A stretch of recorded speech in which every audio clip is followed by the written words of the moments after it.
I've been doing this for a long time. I've been playing for well over 50 years. It's always been a passion for me. It's always been a very true love. I was enamored by the sound of the guitar, and I just thought how cool it would be to actually play a guitar and learn how to play. The first Epiphone I used was a Masterbuilt acoustic when we had a point in the set during the Rush show where Geddy and I would just go out and play Resist together. And I had the Masterbuilt for that, and I really enjoyed playing that guitar very much. You know, later on there was the prospect of developing, you know, this guitar based on the Gibson Access model. So this was sort of a natural step forward into creating that same platform in a more economical base. So the Les Paul was such a classic design.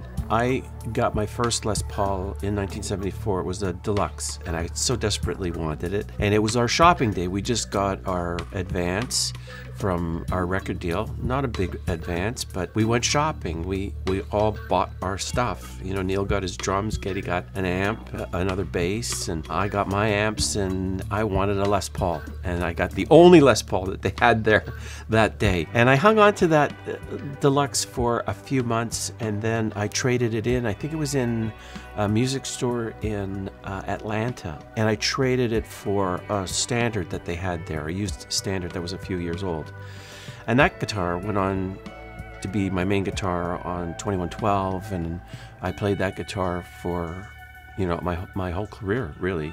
So my relationship with Gibson has been really great. It's mutual respect, and we work very closely together on whatever the project's going to be, whether it's a reissue of one of my models or whether it's a new model.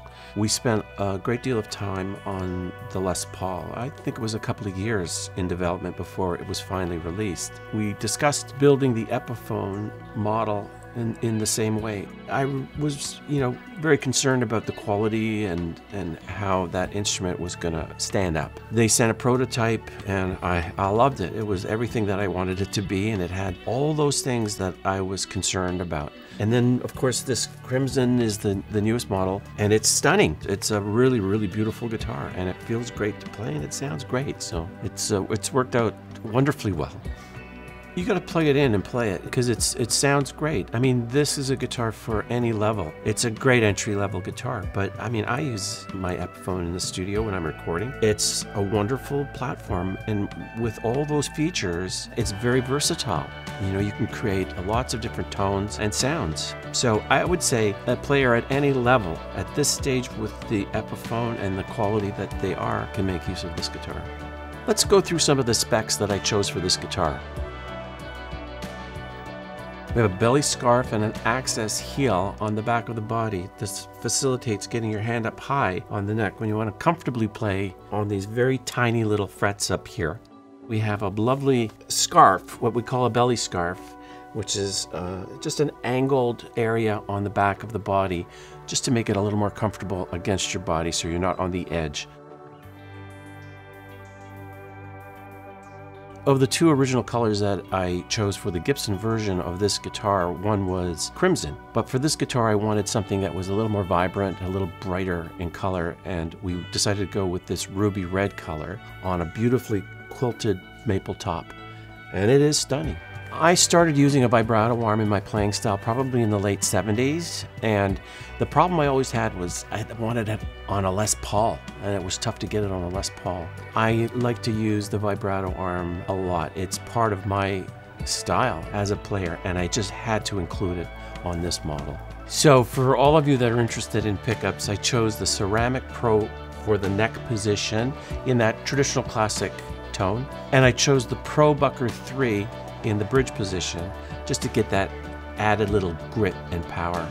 You know, I'm always looking for a different sound, or at least the versatility in sound, and the great thing with this guitar is we went with the modern wiring. So this allows coil splitting and out of phase as characteristics in the sounds that you try to shape for this guitar.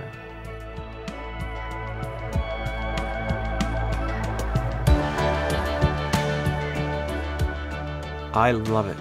The guitar is such a great instrument to play, and I feel blessed that I have the ability to still move my fingers around on the fretboard because it is so gratifying and so satisfying for your soul. We're talking about this guitar, but this is just an example of that platform that takes you to that place in your heart and in your soul to express yourself creatively and to just have fun. It's just fun to play. Always has been and always will be.